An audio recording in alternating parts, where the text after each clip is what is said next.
Hi, this is Carlton Coombe, the pastor of Calvary United Pentecostal Church with another Calvary Connect. And this week I thought quite a bit about a particular word, and I usually don't preach or teach from a particular word, but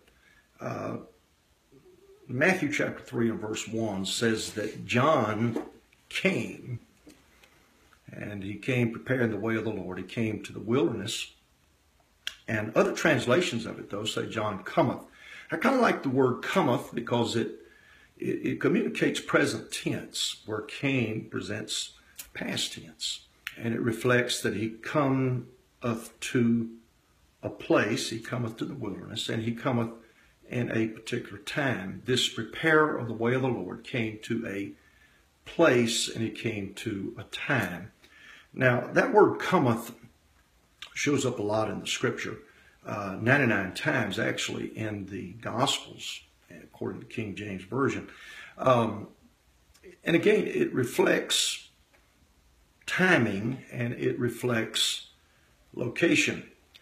And so John the Baptist came preparing the way of the Lord. He cometh to this location. He comes to this time preparing the way of the Lord.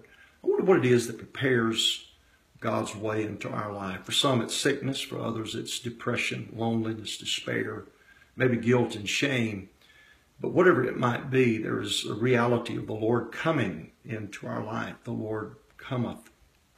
I began to think about that word and studied a bit further, and I discovered that it was the word that was used when Jesus came to the well outside the village of Sychar. He cometh, and there he is sitting by the well. Present tense, moment and place. Location, not famous, not mentioned elsewhere in the scripture at all. And a time, but a specific time. And that's part of what my takeaway and what I want to get to you today. It may well be that your life has just kind of been rocking along and there's not been any sense of an awareness of a need for God. But over the last few days, there's been this birth of an awakening.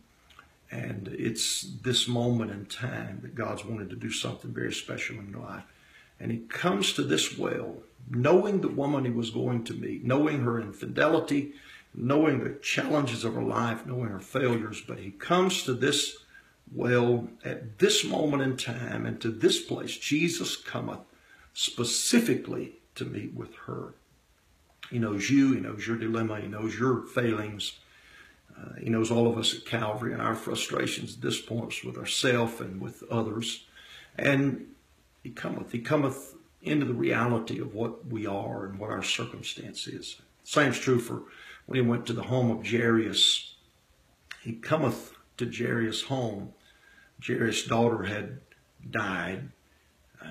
Some said, don't bother the master any further. But Jesus trudged on, and he comes to that place, and he comes to that time, knowing the very specifics. You don't have to dress it up for God. You don't have to fix it for him. He knows exactly what he's getting into. He will come into your place, and he will come into this specific time. I'd love to see you join us this week at Calvary, because Jesus is truly giving us great revival in these last days.